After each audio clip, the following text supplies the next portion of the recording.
Vlahos and Tony Head.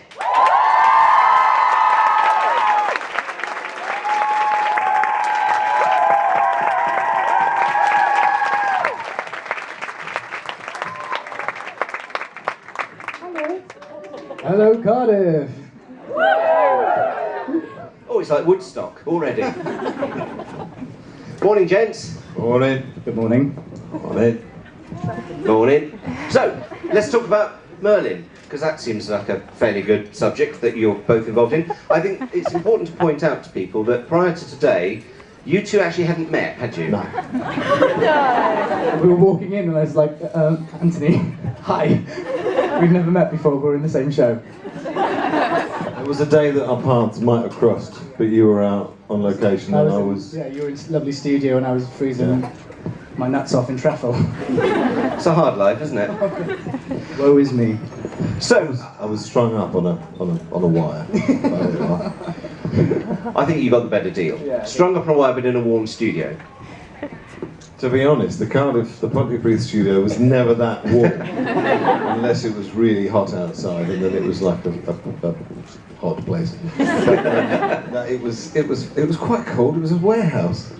It was that weird thing, isn't it, of modern television isn't made in perfect studios. They suddenly go, oh, there's a warehouse, let's turn that into Camelot. In the middle of Wales. And you always have to stop for planes. So you think, well, why would you be in a soundstage that isn't a soundstage? Stop for planes, stop for rain. Seriously, in Arthur's rooms, it was the very low ceiling, it was a metal ceiling. Whenever it rained, you couldn't hear yourself speak, let alone the other person in the scene. So we had to stop. And you can imagine there was quite a lot of stopping in Wales, really. You think with all the magic that's going on, they should have just gone, let's magic aeroplanes into Camelot, and then we wouldn't have to stop for all the planes. That would seem a logical solution. How come Johnny and Julie never thought of that? See, I should have been writing that series. Wouldn't that have been brilliant? Okay, enough with the madness. Let's go on with the questions. Guys, first question then to both of you is, when did you first hear about Merlin and your involvement in it? How did you get into it? I'm looking at you first because you've done the longer stretch. I swanned in and swanned out. Well, if anybody was here yesterday, forgive me. I was repeating myself, really. I was doing a show called The Invisibles, and I got a call from Julie Gardner, and actually fairly shortly after that, a friend of ours who was casting it as well. It was basically, there seemed to be a general consensus that they wanted me to do it, and I was going, and my missus said, no, you're doing it. Which was good, but I was a little concerned at first. I read the script, I thought it might be a little bit light, I thought it might be a little bit young. It could have gone either way, it could have gone sort of down the dark way that it did eventually go.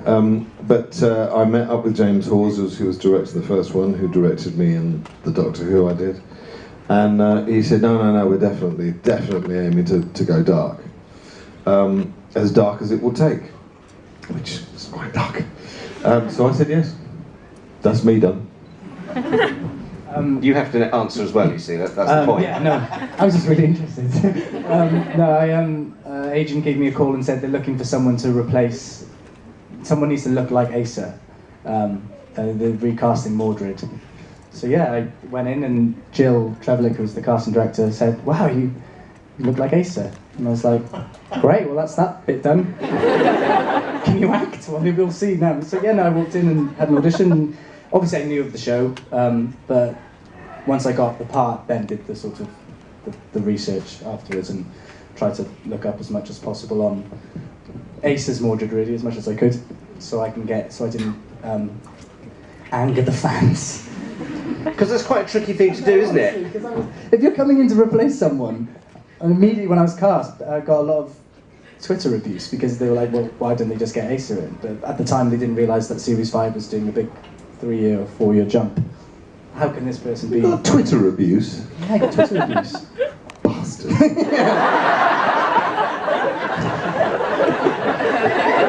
I did. It's not, is it? No, people are just, going, there's only one Mordred.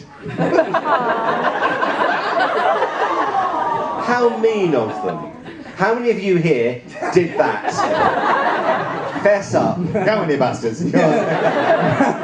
No, so yeah, and you know, what do you see? You sort of say, "I'm sorry, I was cast." Like, how do you apologise? He said, "Well, wait till the show comes out, and hopefully, and then the minute the first episode was out, then it all sorts of people." It does. I must admit, it does amaze me. Twitter, everybody has an opinion, whether it's grounded or has any, you know, that's got any sense about it. No, I'm gonna have an opinion about that. But just wait and find out what the show's about. What happens with the show? You know. Trust. Did you ever meet Asa at all? Have you encountered him subsequently? No. I get this question asked a lot, actually, is, you know, do you think that...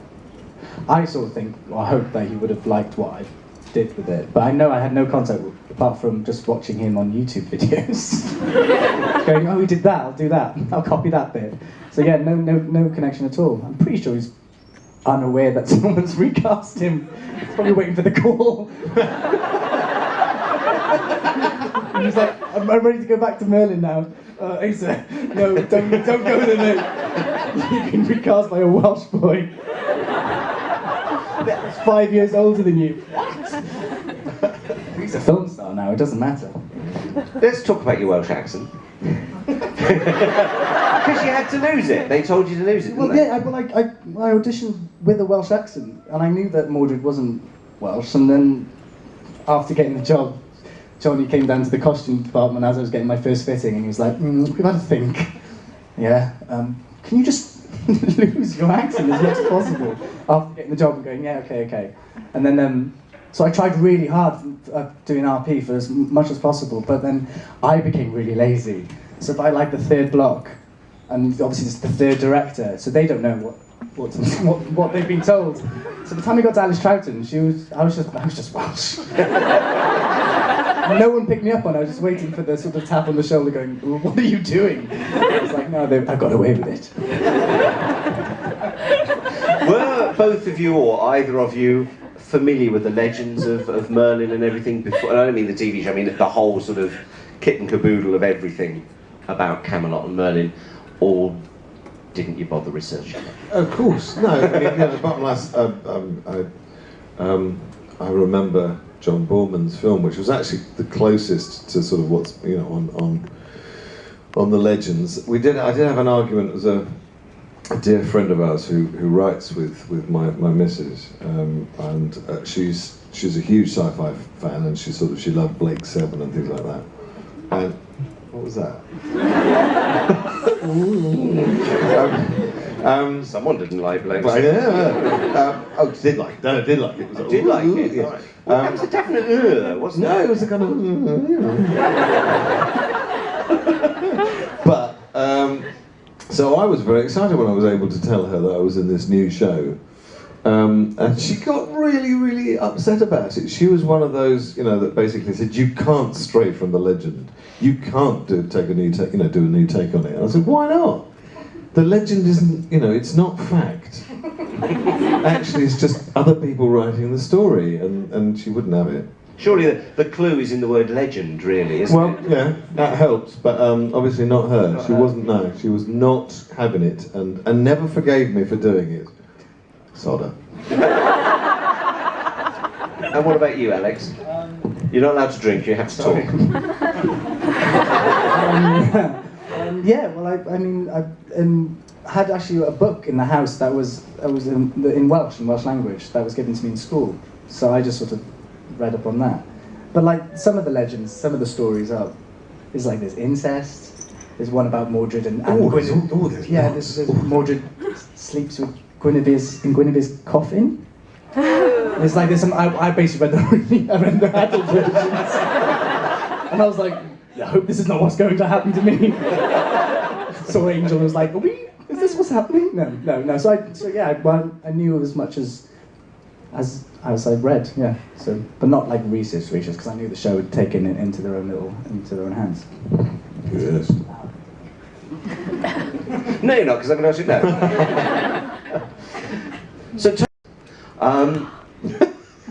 you left. You abandoned the show. You departed. I didn't abandon it. They killed me. What are you talking about? But what I wanted to know was that your choice or theirs? I mean, obviously, historically or legendary-wise, you had to be bumped off. Well, But absolutely. Well, it was, you know. they could have gone. They could have done that in series 10. So, series 10. Can you imagine? They always. I mean, I knew that they had a five season story arc, and they were sticking to it. Right from the top, they said this is going to be 5 seasons. They only contracted Katie and the boys for 5 seasons, and they actually contracted Angel for 4 seasons. I think she had a savvy agent. But so I knew I was going to have to go at the end of sort of 3, beginning of 4, because otherwise, you know, Arthur was. What was going to happen to Arthur? He was never going to be king. He'd just be surly about that. So I knew I was going to have to go. I volunteered the idea that I might go mad on the sort of the lines of George III, whose son got very, very peeved because he never actually got to be king, and he was Prince Regent, so he sort of ruled in the name of the king but never had full power.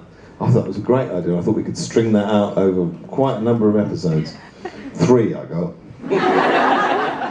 Thought, thanks guys. I was going to do a pilgrimage. In my head I was going all around the kingdom on a little, you know, little group of soldiers that carry me around on a litter. Basically, you were actually setting up a spin-off series of your own then. Absolutely. Yeah, I just, you know, I mean, I pitched a number of things, all of which I think actually got made, but just in shortened, truncated versions of what was in my head. It's like, no, you're going to go mad and you're going to die, but it's all going to be in 3 episodes. There you go. But you got to come back. I did. That was another one I pitched them. Which ended up as 1 episode. But I actually pitched that. I mean, I said, wouldn't it be good to have a, you know, like a real ghost story and you know, be haunted by Uther's past. So there was an amalgam. We had an episode when my past sort of came into my bedroom. You know what I mean? But and then they stuck me in as a ghost in sort of season 5. So, yeah. Alex, when you came into it, were you aware that you were joining the last series, or was there talk of carrying on? No, they never hid that from me, and that's why I sort of, I think, and that's was really strange because when I turned up for the read-through, I sort of knew actually quite a lot of my own storyline, because they sort of told me, they said that he's going to be ambiguous as much as they can, and then he's going to become good, and then he'll turn evil at the end. So I sort of knew actually more than a lot of the main, like Bradley or Colin or Katie and Angel. They didn't quite know how Series 5 was going to go, but for me, as my personal thing, I was like, well, I know what I'm doing. I know, I'm sorted. So I was like, oh, yeah, I'm going to be good. And I think I was talking to Bradley and Colin. They're like, yeah, I'm going to get knighted. And they were like, what? I was like, yeah, I get knighted. I'm Sir Mordred. And Bradley's like, not sure about that. yeah, I get knighted, and then I go evil again and kill you. And he's like, what? I was like, yeah, it's the legend name. you have to die. So, yeah, they told me the whole thing. Not when, like what episode, but they said that's your arc. So I was quite clued up. So basically, you walked into set, told everyone else what was going on, took charge. Did Johnny and Julian's job for them. So she walked in and went, this is what's happening, guys. Yeah. So you must have been really popular with Colin and Bradley. They must have loved you. They were coming to me going, so you know what's happening? I was like, yes. The power that I had. Right, I'm going to come down with a microphone, and you guys are going to stick your hands up and ask these people questions. So, there's the first hand. Excellent. Keep your hands up as well, so I can find you later. Chateau Pierrefond. It's a very special place in our family because it's where Amy learnt to walk. How did you find filming there? Oh, it's a beautiful place. It's stunning. I mean, the thing that's beautiful about it is that it's because it was only built in 1860. I think it was Napoleon III built this huge folly on top of a ruin. So the stonework still sort of glows. It's newish. The only thing was inside there are rooms where the paint job sort of stops 2/3 of the wall down the wall because he ran out of money during the Franco-Prussian Wars. But the French apparently at the time were absolutely medieval mad, so he built this working medieval fortress, and they had like a guard room and all the rest of it. It's a really cool place.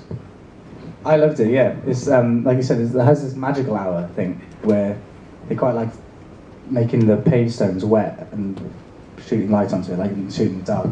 I loved it. But you had like the first couple of series, you spent quite a lot of time out there. Whereas like I got the brunt end of the deal. I think they were realising they could do less in France as much as possible. So I was going, oh great, I'm gonna be out there for, and it was like 3 weeks and then a week. It really was. It started out months and it ended up weeks. Yeah, and then they just sort of realised that as the budget got trimmed. Well, also because because one of the things that we used to shoot in the castle were the corridor scenes. Well, they just built more corridors in Pontypridd. It was like, oh. Yeah. So we need we can shoot it from either end. It'll look completely different both ways, and so hang different dressings, different corridor. No sweat. Yeah. No, I loved it. It's lovely. Yeah. Got another question here. If Arthur knew about Mordred being a druid in season 1, how did he miraculously forget about you possibly having magic in season 5? Yeah, go on, tell us that, Alex. Go on. Why is this my fault? This is surely bad story writing. No. He got a lot of knocks on the head, did King Arthur, didn't he? Probably just forgot. I honestly don't know, and it's a question that I get asked obviously afterwards. I wish I knew, I really do, but I have no answer for that. I'm sorry. Were you playing the inner druid, didn't you? Oh yeah, continuously. Constantly. Yeah, all the time. Another question here. What was your favourite scene to film? I'll do yours, you do mine. No, my favourite scene to film was so there's two. I loved all the snow stuff in the first 2 episodes because that was my first day on set. I absolutely loved that because that was my first experience of the show. So I turned up in Treffel and the whole thing was covered in fake snow, and it just and they had like green screen. It was like they just threw me in the deep end. So that was a big learning curve. But like my second favourite scene was probably, which I found at the time, I hated it. But I look back and go, oh, that worked out right. Was me going backwards on a horse. Oh yeah. When the knights are sort of teasing me, like just the idea of having to go backwards on a horse. It's not natural. And the writers have done it in one line, going, that'd be funny. And then that was like 3 weeks of training just to get me to go backwards on a horse. So yeah, that one. The episode about basically when Arthur meets his mum, and the scene where he beats the crap out of me in he tries when we fight in the main sort of banqueting hall. It was a great fight, and it was directed beautifully. It was a very emotional scene. I just thought it sort of encapsulated the relationship between Uther and Arthur. It was just nicely written and played really well. That's my favourite anyway. Okay, got a question here. Rupert. Just because when you say his name, the immediate reaction is everyone goes. The funniest man ever, I think. The problem is that he knows he's funny. So he's like, and there's one day he turned up to set, and I think he was hungover, but he wasn't funny, and I was like, everyone was like, "Are you all right, mate?" He set the bar so high that when he wasn't funny, he wasn't having these little throwaway one-liners. That everyone was like, "I don't think Rupert's well." I think it's really poorly. Yeah, Rupert and having Owen Mackin. Owen Mackin. Rupert, I was going to say. Sorry, Owen Mackin's the laziest person ever. I was going to say Rupert basically, not that he was my favourite person to be on set with, but when he was originally, he was brought into one of the tournaments. Guest part, one of the tournaments, and we all collectively went, no, this guy's too good to lose. So we all individually went up to Johnny or Julian or both and said, "You've got to keep this guy. He's great. This guy. We've got to have him. You know, you need more knights. You're going to need knights of the Round Table. So get him back." And he did. And he came back and he basically he was very grateful to us all because we literally got him the job. But no, I mean everyone was. It was a really, really lovely crew. I had the good fortune to work with pretty much half the crew on a show later, and just the sweetest bunch of people. It was a really happy set, and all of them really lovely. I mean, each had sort of.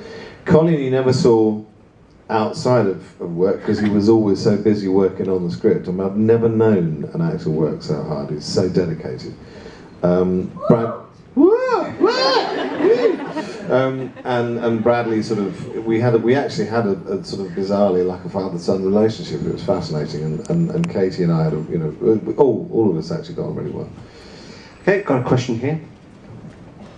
Playing Uther, did you ever accidentally, because obviously you have to be quite shouty at a lot of people, did you actually insult anyone by accident and have to apologise after filming or anything? No. No. I mean, ultimately, I'm not a method actor. I don't walk out of the trailer in character. I can actually sort of get into character when the camera's rolling. There are some actors who have to, prepare that way, and they come out of their trailer and they're sort of, they're in character. That's really boring. Sorry. Although, life passes you by. You've got to have a good time. Got to enjoy work. Do you? Are you method? All right, Anthony. Way to go and offend me. No, I'm not. God, no. Got a question here. If you could play a different character in Merlin, which one would it be and why? I've answered this a lot sometimes. I'd love to play Gaius.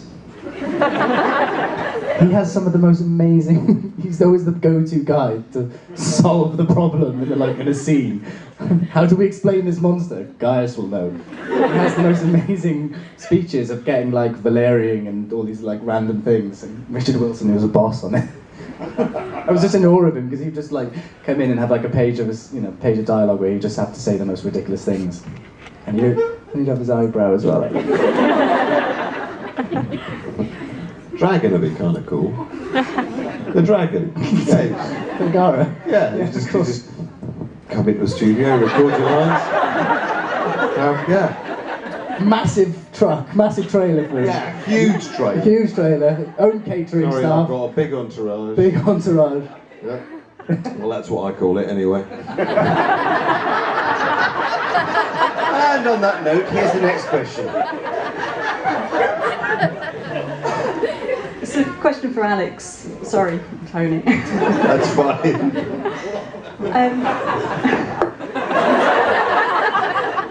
I'll give you a call when I'm done. Yes. Alex, we've been listening a lot to the Dorian Gray that you've been doing. Oh, yeah. Really enjoyed the Series 1 and Series 2, and I know you said that you wanted to do the 60s, which you did in Series 2 as part of the era. Yeah. If there was a Series 3, and I really hope there is, what era would you like to do for that? And maybe you can bring Tony into it as a guest. Yeah, that'd be great. 70s? Dorian, hippie, Woodstock sort of thing. I don't know, chords. The Beatles, sort of Sgt. Pepper, all that sort of stuff. That'd be brilliant, I think. Or I guess the 70s. That's the one decade we haven't sort of ticked off, I think. So yeah, Scott's here, so we can say Scott. 70s, mate. Write it. Go. Thumbs up. Brilliant. Done. I've got a question here. This is a question for Anthony. Did you enjoy the Easter egg that we sent you? Did I do what? Did you enjoy the Easter egg that we sent you? I did. No, seriously, it's a work of beauty, and it is a pride of place on our kitchen shelf. Seriously, Easter eggs you could seriously commercially market those things. Easter eggs in packaging that's related to our characters, and they're dragon eggs. They're fantastic, beautiful, beautiful. Thank you very much. Got a question here. Hi, my question's for Alex, sorry. In the final episode where Mordred kills Arthur, he says, "You gave me no choice." Do you think that, well, there wasn't much time between being stabbed himself, but do you think he regretted it or felt sorry for what he'd done? Mordred regretted it. Yeah, for killing Arthur. Well, no, I think there's this thing that I don't know if you've watched. There's 2 deleted scenes in the season 5 box set that are 2 scenes with me and Morgana, me and Katie, that have been taken out. I'm guessing for time, but they explain a lot of Mordred's doubts for doing what he's doing. And when you watch the episode, the one that went out, the last episode, it makes Mordred seem quite just plain evil. But he has a lot of doubts about, and he still believes Arthur to be a good guy. So the "you gave me no choice" I think he's been brainwashed. I think that's why I was playing that Morgana's got such a strong hold over him and what he did with Cara. And I sort of tried to tie that in with the sort of smile at the end as well and that whole thing. But no is my answer. Got a question right up here at the back. Hi. If you look back on how you played the character, is there anything that you would change about it at all? That's to both of you. I hope no. I don't think. Basically, they gave me lots of colours to play. Right from the outset, I wanted him to play. I want to play him as an old school king and old school father, who's basically does everything for the best intentions, with the best intentions, but just is a bit of a twerp. Does things wrong by default. One of the scenes that sort of I quoted was there was a scene with me and Arthur where there's a famine, and I say, right, well, you're going to have to basically save whatever food there is for our army, for the troops. And he says, but what's the point of having troops if your kingdom is dying? And I said, but we need to defend the kingdom. And for me, it sort of encapsulated our 2 different points of view. And I think it was, I enjoyed playing that. It wasn't that he was evil or a bad guy. He just basically did what he thought was right. It just happened to be completely wrong. It's a political question. Who do you protect? Do you protect your army, or do you just sort of give the food to your people? Over to you. Yeah, no. Again, I think what Tony said is right. I think you don't want to look back and think, God, I wish that was different. I sort of wish that I could have had more. I think not regret of Mordred, but wish I had more time on it to sort of get more colours in. I guess change.